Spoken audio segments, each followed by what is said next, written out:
Hi అండి.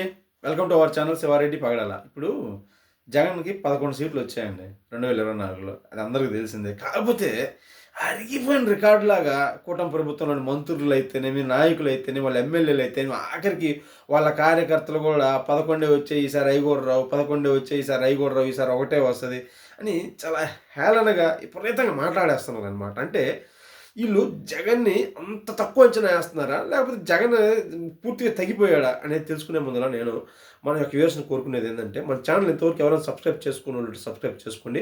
అలాగే content నచ్చితే లైక్ చేయండి, షేర్ చేయండి. ఓకే. ఇప్పుడు మ్యాటర్‌లోకి పోతే వీళ్ళు మాత్రం చాలా, చాలా తక్కువ అంచనా ఏస్తున్నారండి జగన్‌ని. సో, వీళ్ళు అంత తక్కువ అంచనా ఏయాల్సిన అవసరం లేదు. ఎందుకంటే 'రాజా ది గ్రేట్' సినిమాలో రవితేజ అంటుంటాడు చూసారా? నన్ను కన్సిడర్ చెయ్ అని.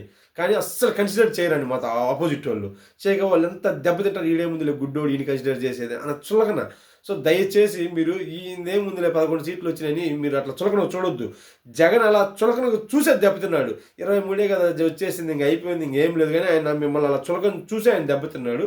మీరైతే మాత్రం ఆయన తక్కువ అంచనా ఎయ్యొద్దు. ఎందుకు ఎయ్యొద్దు అంటున్నానంటే, ఇప్పుడు సరే మీరు అంటున్నట్లే జగన్ పార్ట్ టైం పాలిటిక్సే చేస్తున్నాడు. జగన్ తాడేపల్లి టు యలహంక టు తాడేపల్లి ఏంది షటిల్ సర్వీస్‌లో చేస్తుండొచ్చు గాక. కానీ ఆయన బయటికి రాకపోయినా గానీ, ఆయన్ని పిలుపునిస్తే ఏంది పీపీపీ మోడల్ మీద వాళ్ళు ఫైట్ చేయలేదా? కోటి సంతకాలు సేకరించలేదా? సేకరించి గవర్నర్‌కి సబ్మిట్ చేయలేదా? ఇంకా నిన్న భోగి పండుగ రోజు కూడా చూసుకుంటే కొన్ని వాటికి సంబంధించిన కొన్ని జీవోలు ఏవో పత్రాలను చించి కాల్చి పారేసి అంటే ఏం లేదు ఆడ. ఆయన ఒక్క మాట చెప్పినా చాలు వాళ్ళ కార్యకర్తలైతే, నాయకులైతే అందరూ విపరీతంగా బయటకొచ్చేస్తున్నారు. కాకపోతే అవి ఎందుకు హైలైట్ అవ్వట్లేదంటే, ఇక్కడ జగనే తెలుసుకోవాలి. ఆయన ఇప్పుడేందంటే జగన్ ఎత్తి మీద చేయబెట్టుకుంటున్నట్టున్నాడు. ఆయన చెప్పంగానే వాళ్ళ నాయకులు, కార్యకర్తలు ఆ రకంగా రోడ్డు మీదకొస్తున్నాడు. కానీ ఆయన రావట్లేదు. దానివల్ల ఏంది ఇది రావట్లేదు. కార్యక్రమాలన్నీ హైలైట్ అవ్వట్లేదు. వాళ్ళు అనుకున్న రేంజ్‌లో సక్సెస్ అవ్వట్లేదు. అంతేగాని ఆయన నోటి మాట ద్వారానే పార్టీ మొత్తాన్ని నడిపించగలిగే శక్తి అయితే ఆయనకి ఇంకా ఉంది. అంతేగాని ఇంకా జనసేనలో అదే పవన్ కళ్యాణ్, టీడీపీలో నారా లోకేష్, చంద్రబాబు నాయుడు గారు అప్పుడు తిరిగారు కదా విపరీతంగా ప్రతిపక్షంలో ఉన్నప్పుడు. ఈయన గాని ఆ రేంజ్‌గా బయటకొచ్చి గాని విపరీతంగా తిరిగితే ఖచ్చితంగా ప్రభుత్వానికి ముచ్చెమటలు పడతాయి. అర్థమైందా? ఆయనకి అంత బలమున్న నాయకుడు ఆయన.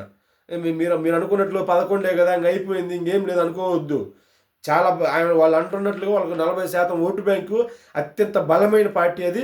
ఇంకా మీకు ఇంకోటి అర్థం కావట్లేదు. ఈరోజు ఉన్న రెండే ఆప్షన్స్‌లలో ఒకటి కూటమి, 2 జగన్ అంటే మీ మీద మీ ఎమ్మెల్యేలు వాళ్ళందరూ విపరీతమైన అకృత్యాలందరూ చేస్తా ఉన్నారు. కొంతమంది మర్డర్ కేసులలో ఇరుక్కొని ఉన్నారు. కొంతమంది లైంగిక కార్యకలాపాలలో ఇరుక్కొని ఉన్నారు. కొంతమంది భూదందాలు, ఇసుక దందాలు, మద్యం దందాలు, విపరీతంగా దందాలు మీయి ఉన్నాయి. మీ లేవనేమి అట్లా. కాకపోతే ఏందంటే ఆ పై లెవెల్‌లో మీ నాయకులు కష్టపడుతున్నారు కదా!